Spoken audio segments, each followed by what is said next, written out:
Thank you all for coming and welcome. And also welcome to all of you out there on the internet who are watching via our live stream. We're very excited to present this morning's event. It's Pro Financial Services Report, and it's about the banking sector and preventing third-party cyber attacks. The conversation couldn't be timelier. We learned over the weekend of an APT intrusion against a major hedge fund, and we'll be talking about that and the issues it raises in just a moment. But first, I want to take a quick moment to thank the Association of Certified Chartered Accountants, who are our sponsors today, and welcome Sue Almond, their Director of External Affairs, to say a few words. Hey, Sue.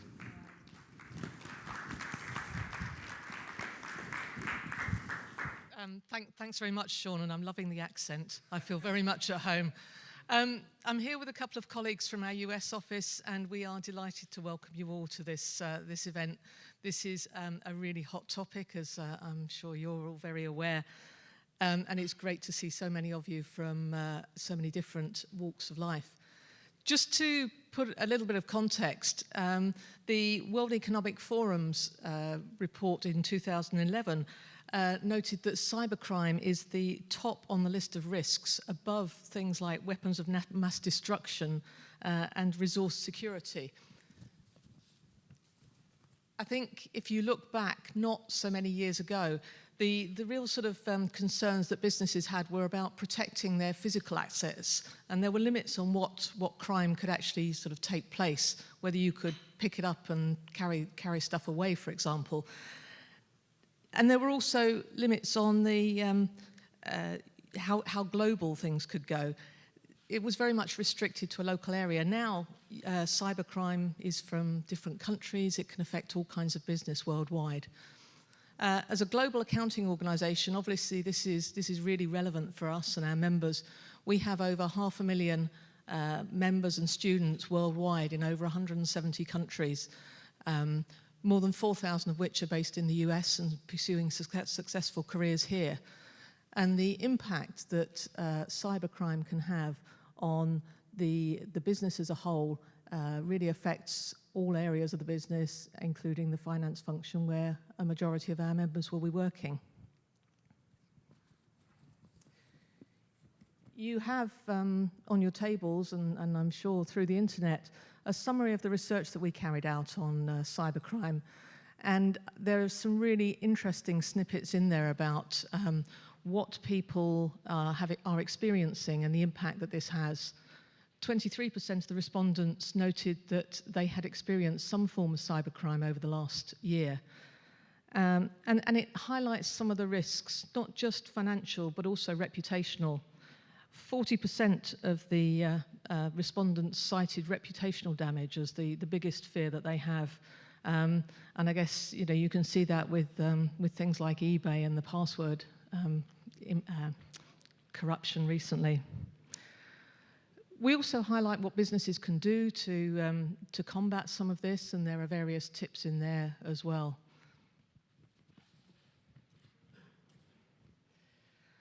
I think the highlight really is obviously that organisations that embrace the technology and use it to their advantage and deal with the risks is fundamental to underlying this success, long-term success of the business.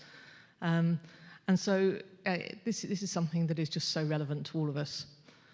I think with that, I shall hand back to Sean. I guess like all of you, I am really excited to hear the discussion carry on. We have some fantastic speakers, so look forward to hearing more. And thank you very much. Enjoy the day. Thank you, Sue. So without any further delay, I'm thrilled to welcome to the stage Politico Pro's Kate Davidson, my co-host, and our speakers this morning.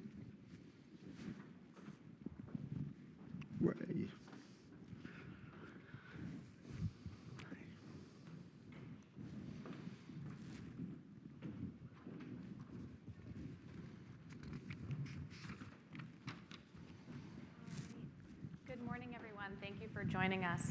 We're thrilled to be hosting an exciting group of panelists this morning. On the end, we have Greg Garcia, Executive Director of the Financial Services Sector Coordinating Council, Michelle Kwan, President and CEO at Michelle Kwan and Associates.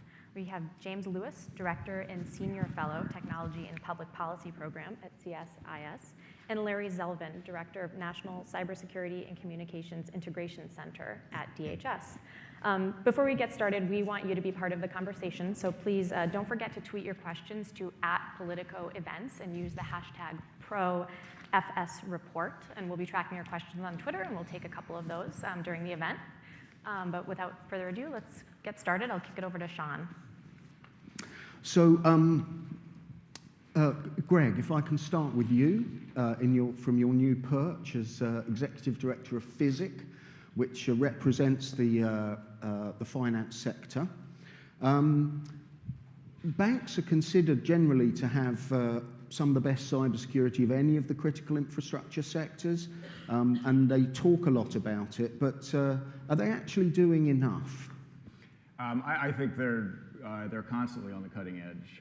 And just for a little background for those in the audience, the FISIC, the Financial Services Sector Coordinating Council, is a collaborative of more than 50 banks and financial institutions, self-organized, essentially under executive order from many years ago, 2003, when it was recognized that there are many critical infrastructure sectors across the country, financial services, information technology, communications, electricity, water purification, et cetera.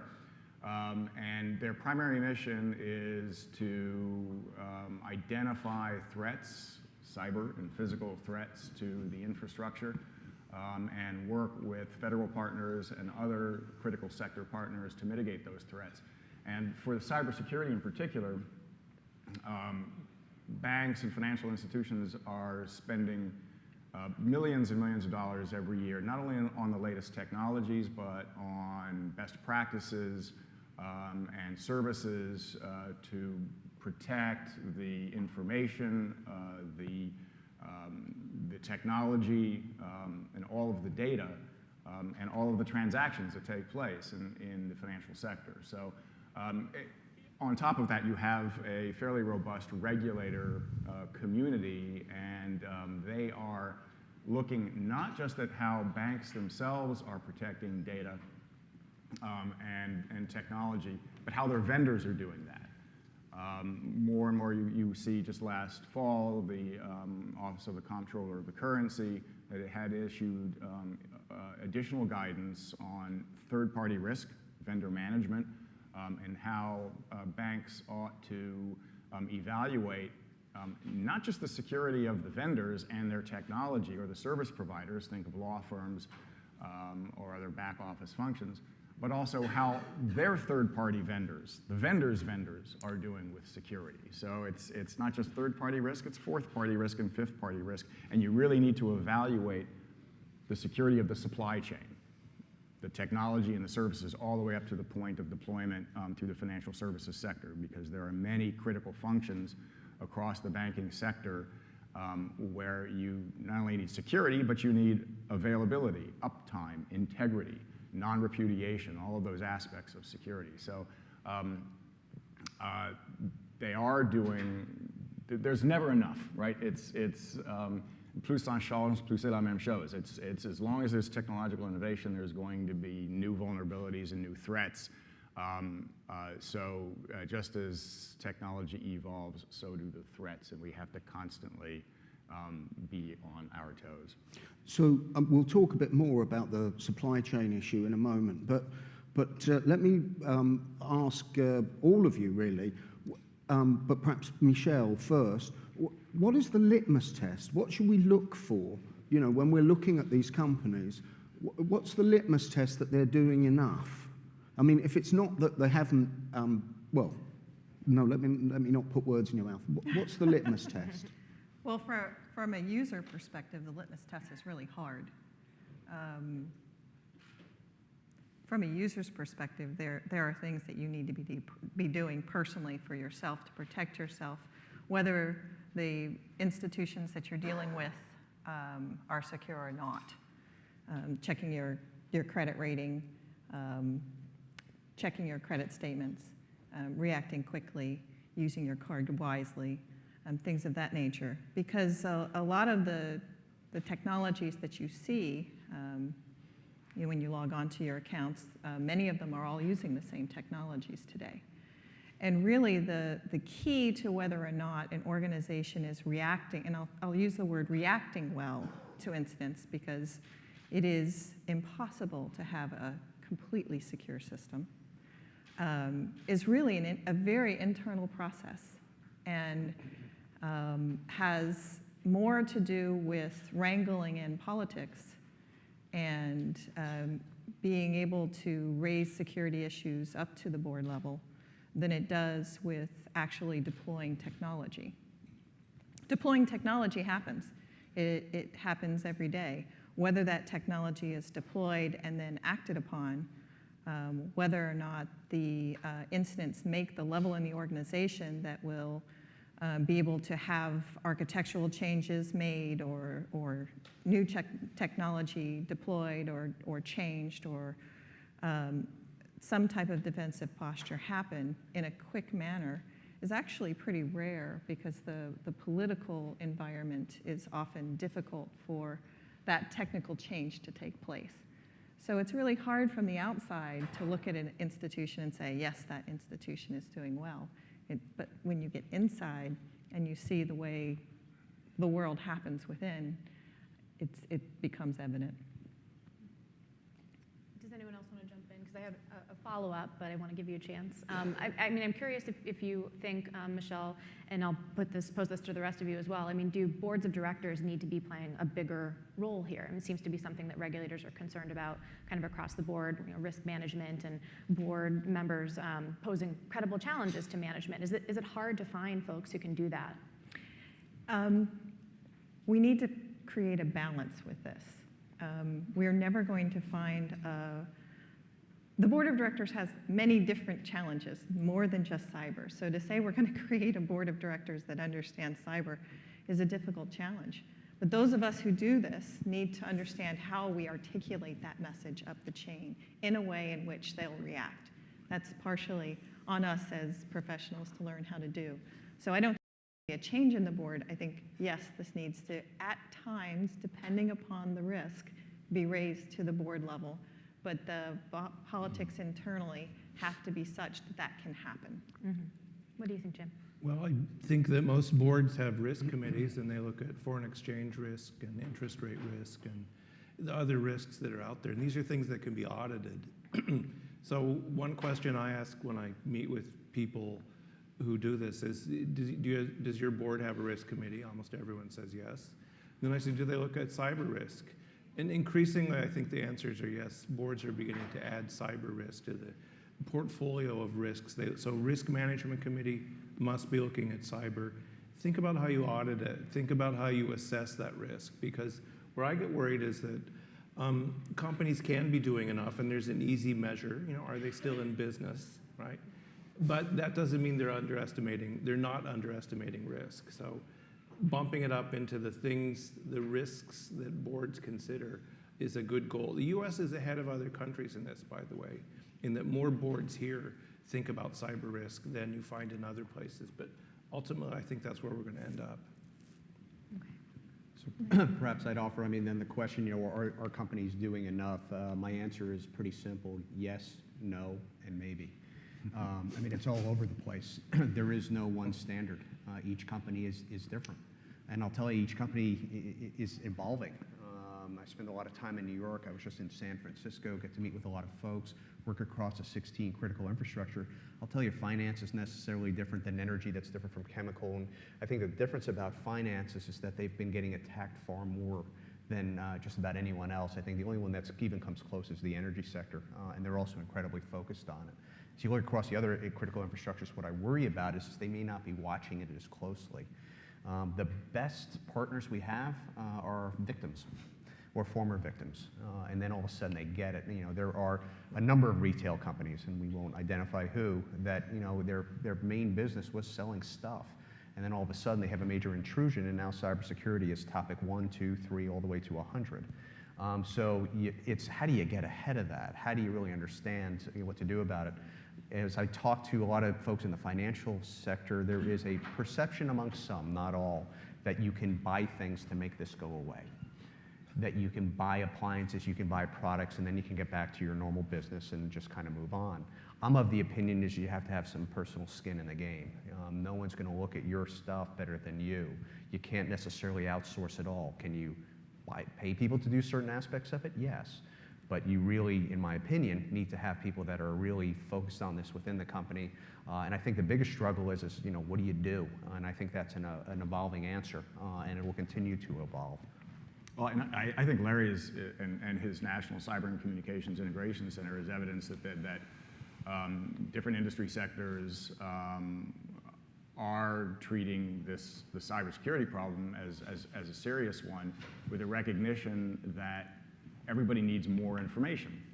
To be forewarned is to be forearmed. And the National Cyber and Communications Integration Center brings together not just government entities doing 24/7 watch and warning, but also the financial services ISAC, which is the Information Sharing and Analysis Center, has a seat there, as does the IT sector, and I think others are coming on soon. And this is a way of a lot of people in the same room, breathing the same air, understanding that there are common threats facing all of us. It's a shared challenge, and therefore it's a shared responsibility, and we need to be sharing information about what's actually happening so that we can be better prepared and anticipate attacks and stop them before they come. So Larry's running a very important organization that continues to evolve. But I do have to say, we have to, even though the information sharing buzzword has been very popular for many years, and there have been different things that we try and do to encourage this, it can't be forgotten that the best intel we have is within our systems. Mm-hmm. And our analysts having the right skill set to be able to understand what's going on in our systems, and not just detecting malware, but understanding the campaigns that are happening within our networks, is critical and important. More important than participating in any other group. And we have to make sure that when we spend our money in these organizations, that we're balancing what we have to do in the cyber arena, that we're not just spending all our money on audit or compliance or information sharing groups or participation in different situations, but that we actually are employing analysts who are on the ground looking at what's happening on our systems and understanding those campaigns. So we have to take this in a balanced approach. And Larry, could I ask you just to say tiny little bit about the NKIC, and how long have you been up and running now, and just a little bit more than Greg's brief introduction about what you do. Sure, it'd be my pleasure. The center was developed in 2009. I've been there for a little over 2 years. We went through a major transformation about a year and 8-9 months ago or so, when the assistant secretary at the time, Greg Schaefer, called me in and said, we're going to change your job. And I said, okay. And I think it was a wonderful thing that we continue to benefit from at DHS, and hopefully governmental, and hopefully in service to the nation. The NKIC is the United States Computer Emergency Readiness Team, or US CERT. We're really looking at the .com and the .gov, the Industrial Control Systems CERT, the National Coordination Center for Telecommunications, looking at wireless and wireline communications, predominantly national security and emergency preparedness, those 911 systems. We have an Ops and Integration Center that takes those 3 verticals of US CERT, ICS CERT, and NCC and aligns them in a holistic way. There are 3 operations centers in the NKIC. We're in Arlington, Virginia, over in Ballston. We also have an operational facility in Idaho Falls, Idaho, co-located with the Idaho National Labs, and we're building a capability down at Corey Station in Pensacola, Florida. All totaled about 600 folks at the NKIC. And we really focus on situational awareness, incident management, and it's about unity of effort, not unity of command, and also technical analysis. And there's going to be, there's a bill, isn't there, that's going to be marked up this week? Is that right? I've heard that rumor as well, and seen some language, and we are quite honored to see that, and hopefully it's passed. Does that mean that you'll finally get the legal authority that you need to operate?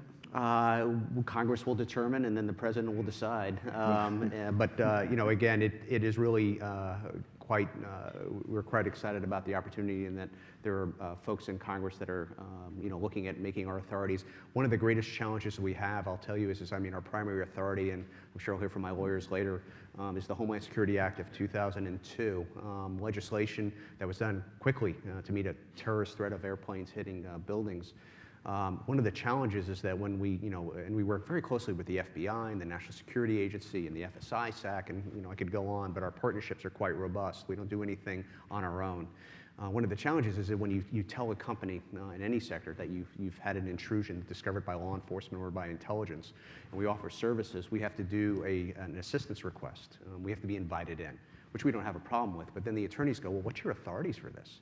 And then we point to the Homeland Security Act, and it gets quite fuzzy. If we could have clarity of what our roles are, what our missions are, and also on the information we can share both ways, it would make our jobs far easier. So can I ask you what authorities you would like? Sure. The first is, the FBI is very clear on their authorities on law enforcement, domestic intelligence collections. Intelligence has obviously their clear authorities. We would like authorities not only in the government space. The Heartbleed intrusion was a good example in that we had to ask each department and agency if we could scan their networks. This is not a challenge the Defense Department faces. So we would like the ability to do those things that allow us to do proper prevention, mitigation, and response. Again, not taking anything from the departments and agencies, but rather being that quality assurance, that holistic view. We found over 270 vulnerabilities in Heartbleed in the .gov. We're able to whittle that down to less than half a dozen in a few days, but it took a lot of work with the National Security Council and Office of Management and Budget. It would be good to have those authorities and work through. And again, not to subvert department agencies, but to provide a better government service. We would like a clarity, so when attorneys ask us, what do you do and what you cannot do, we're all about finding the holes, plugging the holes, and preventing the holes. We're not law enforcement, we're not intelligence. We would like clarity so people understand that. We don't ask you for any more information than you're willing to share, but we'd also like to have clarity of what is information we can share and be shared back with us. And people shouldn't be punished potentially in court. Liability protection would be something that we would be very much in favor of. So companies that have done things in a sincere way and there's a challenge to have that liability protection, we hope would increase information sharing, because that continues to be a challenge.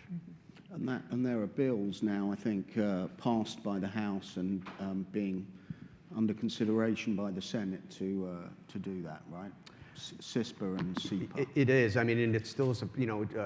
General Alexander, both on active duty and now off active duty, has been a strong proponent of an information sharing bill. Director Mueller, I think Director Comey, Secretary Napolitano, Secretary Johnson. I think there is a lot of support for that, but the political momentum has just not quite gotten us across the finishing line yet. I'm sorry. This is an election year, so don't hold your breath for any bills. Right. Important caveat. I think we'll take a question or two from the audience if anyone has a question. But before we do that, could you, Larry or perhaps Greg, could you talk a little bit about kind of how does the information sharing process actually work day to day? Can you just kind of describe it for us, currently, and then I guess have we made enough progress there? Yeah. Well, so there's. When you think about information sharing at a corporate level, you have maybe three ways to look at it. One of them is operational and technical. So we have a prominent member of the FISIC is the Financial Services Information Sharing and Analysis Center, the FSI-SAC, which is, again, a 24/7 situational awareness, incident response capability that brings together the analysts, the real technical talent within all of the member institutions, nonstop looking at what's happening on their networks and sharing it via the web portal or through email, through chat, through different mechanisms. The second is some of the strategic information sharing, and that is what, for our given business model, what are the threats and vulnerabilities, what are the challenges that our sector faces, and what ought we be doing in terms of managing that business model, and Michelle was talking about the management of cybersecurity at the board level, risk committees, et cetera. So how do you assess the threats and vulnerabilities within your business model and try to modify it in ways that you reduce risk?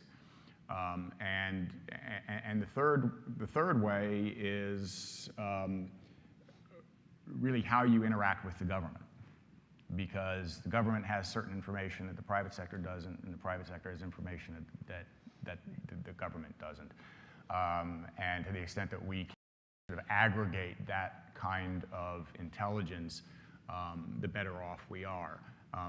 Coming from a large financial institution as I have before the FISIC, there often is a challenge in very large complex organizations to be able to digest that information. You have hundreds of people going out into the community and going to conferences and meetings and technical discussions, and you need a way internally within a large enterprise to actually coordinate the aggregation, the correlation, the digestion of that information so that you can actually make it actionable, so that you can actually do something with it. Because a lot of information, there's a lot of unused information.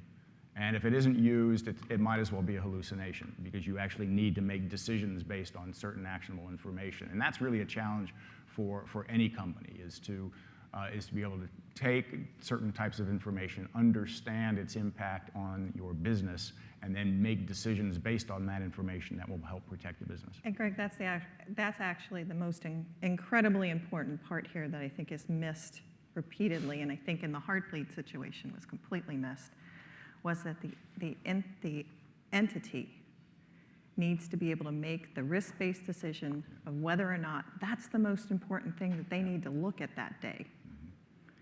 And each department and agency is a large entity that marries and matches to a private sector entity.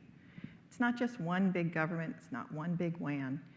And having one agency that is going to scan all of those entities, number one, is not technically possible. And number two, is maybe not the smartest move, because each individual department and agency needs to be able to make that risk-based decision of whether or not that's the most important attack that's happening to them, or the most largest vulnerability that is their biggest problem for that time frame. And one of the problems in the information sharing realm that has happened is that we get some notice with hair on fire that this is the most critical thing that's happening right now. And so the executives, exactly, so the executives in these entities go running hair on fire. My entire cyber staff needs to address this. In the meantime, all of this is still happening to that entity. So we have to balance this stuff. Information sharing is good, but we have to understand that it is just sharing, it is information, and that information needs further analysis. And that analysis has to be married and balanced, and that risk has to be assessed based on the business or the mission of that individual entity. Based on the business, exactly right. Big financial institution, what have you got? You've got a retail bank, you got an investment bank, you got wealth management, you have commercial banking, you have treasury services. So, Heartbleed, well, how does that affect each one of those businesses? Or does it? Maybe it doesn't at all. But being able to use that information and understand the impact on the business, and that again gets back to Michelle's point, at the board level, at the C-suite level, how does this cybersecurity business affect my business? What do you mean? I mean, isn't that just for the IT guys to take care of? No, you need to understand how this is going to affect your delivery of services, your delivery of product, and your customers. But I gotta tell you, I love CISPA. In fact, I have it tattooed here on my arm. But I love it, really, I do. And I think the Feinstein bill, my copy's blurred with tears of joy from reading it. But my guess, and I'd like to hear what the others have to say, is it's not going to make that much difference. Nice to have, not going to change things that much. And it'll be nice for me, because we can get information sharing out of the way. I won't have to ever hear it again, I hope. But other than that, how much better do you think it's going to make things? This is not a government problem. This is not a problem for the government to solve. If there's assistance that they can give, if there's a place that they can play in this, that's great, but they're not the leader. The leader is the entity. The leader is the business, and we have to remember that. So maybe I could throw out on information sharing. For me, it is technical and it's non-technical. It's urgent and it is routine. It is ones and zeros and it's noun, verbs, and adjectives, okay? It is actionable and it's just general information, okay? It's all over the place. It's a big country and it's a lot of people who either understand this stuff as well as many of the panel members here, or they don't understand hardly any of this, but they know there's a problem. So, and they're all equally important. There's no one because you're a large institution or if you're a small one or if you're just an individual small business, you're just as important, at least in a governmental sense, than anyone else. When you look at information sharing this year between October 1 and this until June about 15th, we've had over 340,000 incidents reported to the NCIC. Out of that, we've put out over 12,000 actionable alerts. They have been useful and not useful, depending on who you are. A lot of the states in particular can't afford these high-end cybersecurity services. So in many cases, the federal government is really the intelligence, the mitigation advice, and the folks they can come to and say, I need help. In the financial services community, in a high-end IT, there's only so much assistance we can be.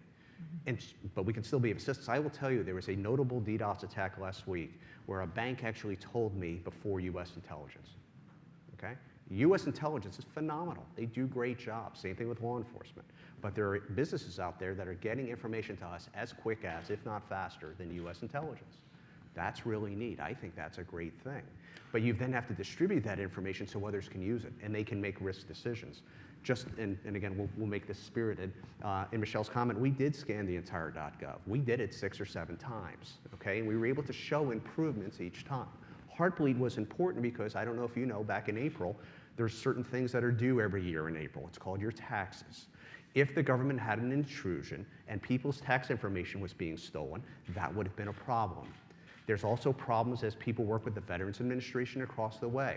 So the ability to secure information that's supposed to be secure is an important issue, and it is a priority for us, and we went after it head on.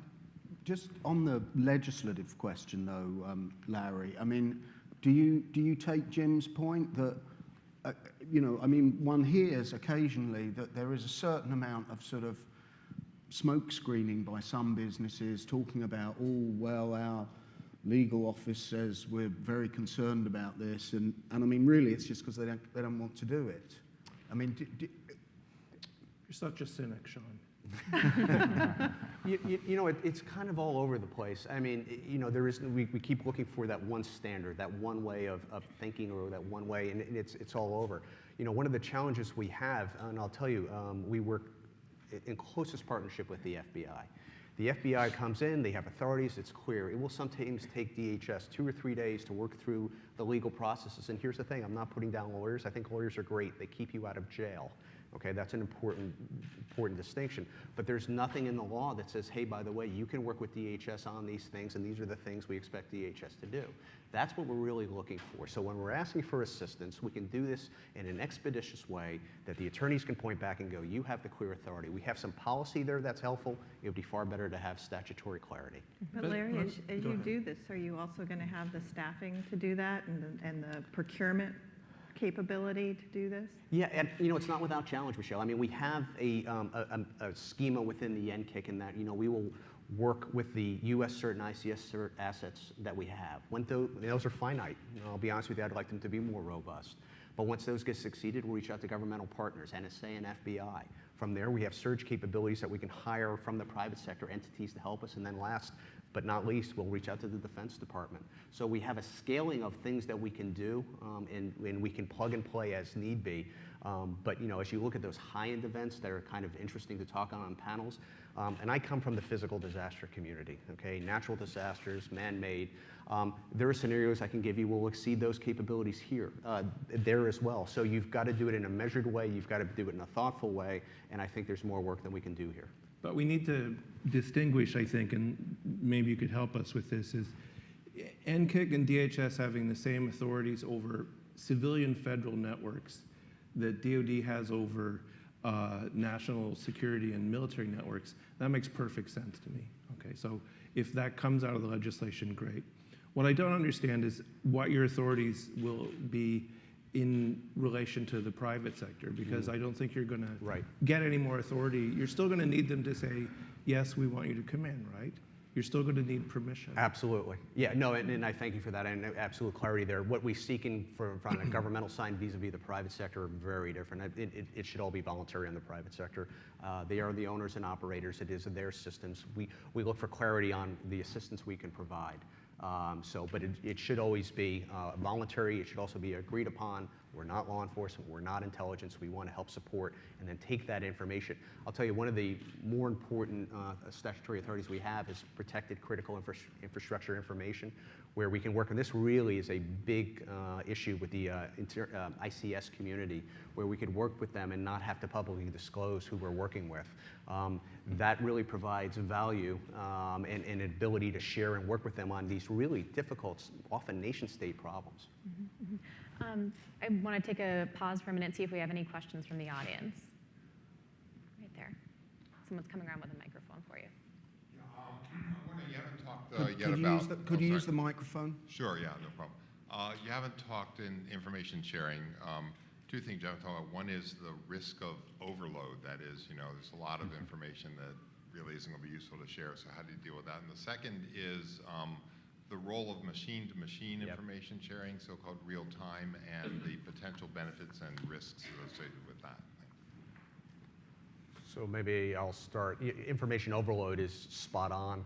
It is just so much, and it happens so fast, and it gets back to what Greg was saying about the ability of making it actionable. I mean, and there are times, I'll tell you, we've declassified information in ways that I've never thought imaginable.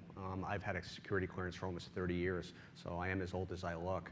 But the ability for the intelligence community, I mean, they're doing it in hours or minutes when it used to be days and weeks. And you're like, well, show me. Well, I can't, okay, because we declassify it. That's another thing DHS does, is takes that information and puts it out in an anonymous way. So you'll never know it came from intelligence. We have sticks and taxi, the structured threat indicator exchange. It's a machine-to-machine interface. It's not perfect, but it's pretty darn good. It's being adapted by industry. It's being adapted within government. But otherwise, we're sending emails with files on it, and then it's not adaptable. We were doing this a lot during the financial sector distributed denial of service attack from September 2012 to March about 2013. And we were able to turn information that we're getting from the private sector, distribute it out to the internet service providers and managed security services while the attacks were still ongoing. When we started in September, it would take us days, if not a week. During the March timeframe, we were doing it in hours. We'd like to get that down to minutes, and as Deputy Undersecretary Schneck often says, we'd like to get that down to seconds and milliseconds. She has a much more robust stream, but we will hopefully get there someday. Michelle, did you want to? Well, it's difficult. Overload is definitely an understatement. And who does the analysis to decide what's important in that data is often the challenge. Machine to machine is a great way to move, but in order to do that, you really need the help of the vendors. Being able to bring them into the fold like we did with SCAP. I think we were very successful with the SCAP program that NIST put forward to bring scanning networks into an easier way of sharing the data sets that were needed for that.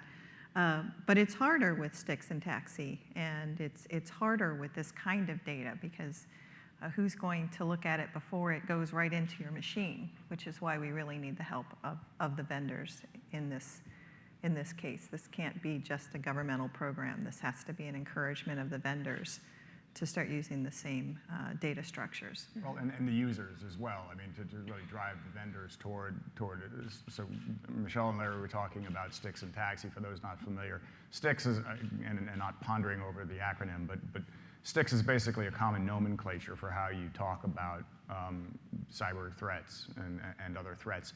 Taxi is the transport. It's like a taxi, but it's a transport. So you've got the common nomenclature and the common form of transport. And the financial services ISAC is jumping into this with both feet, and they have been building up a large community of users across the financial sector of using this security automation tool, which is yielding millions of indicators. And again, how do you assess those indicators and make good decisions based on that? But a lot of the activity is happening machine to machine, and this is just rolling out now in the FSISAC, and they are looking to other communities of interest, other industry sectors, to adopt the same standard nomenclature and transport standards, so that we can build out that broader community and more machine to machine operating on with the same language, and trying to standardize the way we do things. If we continue to have a lot of balkanization across the vendor community, we're not really getting the economies of scale of having large communities of interest sharing that information in actionable ways. So we think this is really, for now, Larry said correctly, it's very good. It's not perfect, but we think it's the way to go. So if I wanted to circle back to the supply chain issues that you raised at the beginning, and ask really, the whole panel, perhaps starting with you, Greg, how do you accomplish that? How do you push those standards down into the supply chain? Because it's the weak link problem, right? Yes, it is. In my time with a big financial institution, I would go to one of our major technology vendors and say, what level of assurance can you give me that your product isn't going to phone home when we plug it into our network? Well, they said, we really can't.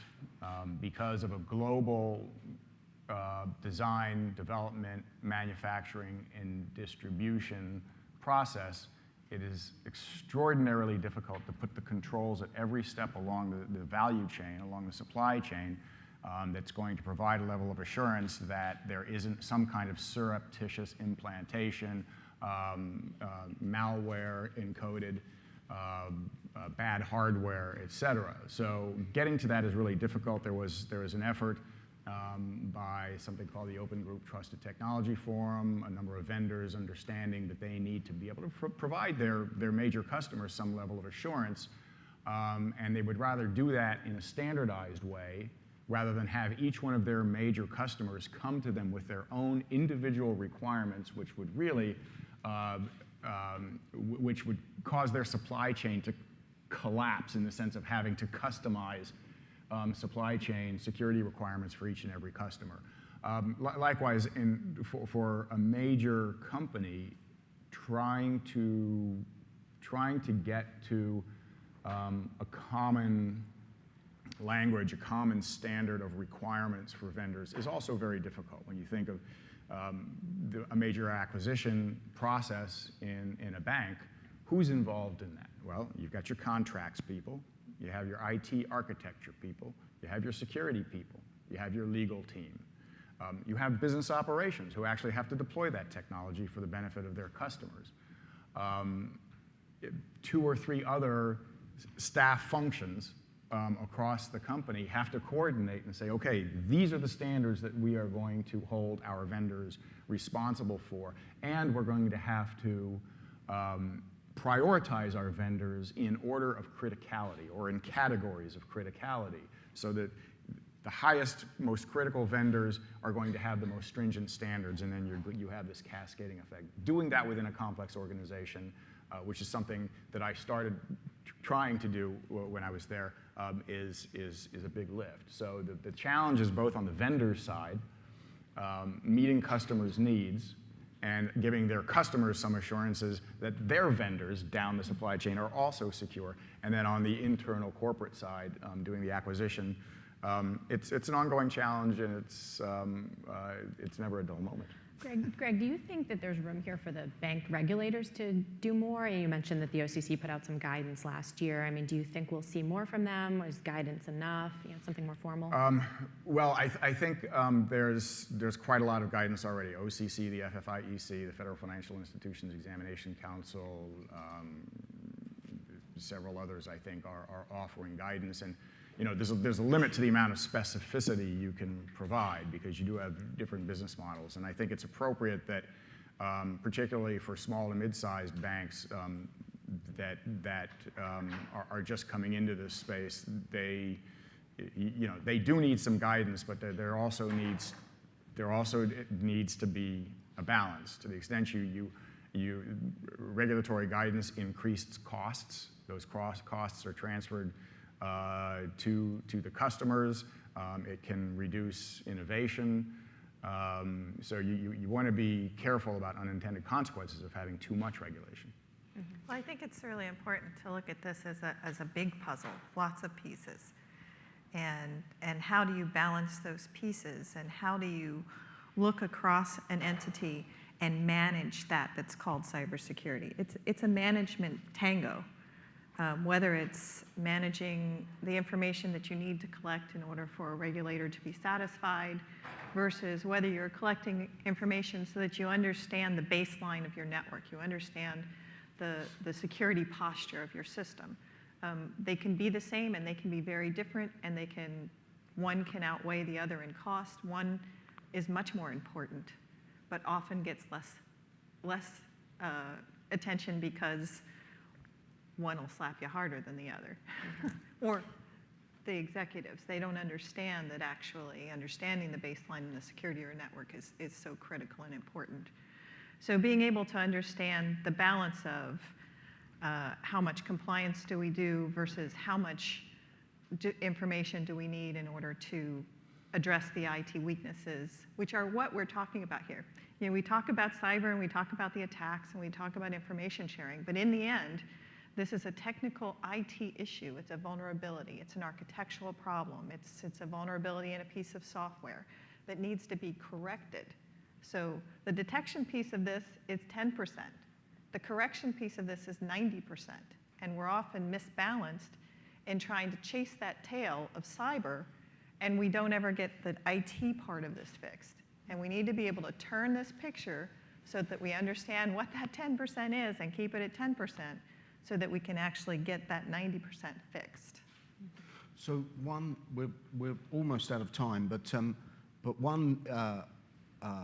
one thing that people talk about in terms of these third-party issues and pushing the standards down the supply chain is the NIST cybersecurity framework. Jim, do you have a view on whether that's a good tool? I mean, it was rolled out in February. Do we have a sense yet of how well it's going? So just as a footnote, we didn't find out who the sponsor was, or at least I didn't, until right before we came on stage. And it's kind of funny because I've been going around saying that one of the changes we need to see is that companies are audited on cybersecurity risk and how they manage it. So I think that's going to be a big development. And corporations are going to be forced in this direction. I started about talking about how most big boards have a risk management committee. They need to include cyber in that risk management. When the company gets audited, we have to have some way to measure their performance in cybersecurity to assess where there are weaknesses, like Michelle was talking about, that need to be corrected. And some of us thought a few years ago we were deluded. Some of us thought a few years ago that Sarbanes-Oxley might do this. It didn't. We're moving in this direction, and it might be a big court case. It's probably going to be liability. It's going to be companies assessing risk. But you're going to see cyber added to the portfolio of risks that big companies have to manage, and something where their performance will be audited. And the pieces, we've talked about some of the pieces of that performance. Do they think about supply chain? Maybe that's 10%. Do they think about information sharing? Maybe that's 10%. Do they have adequate resources, or have they got response plans? Best practices are starting to emerge. The framework was an awfully nice start.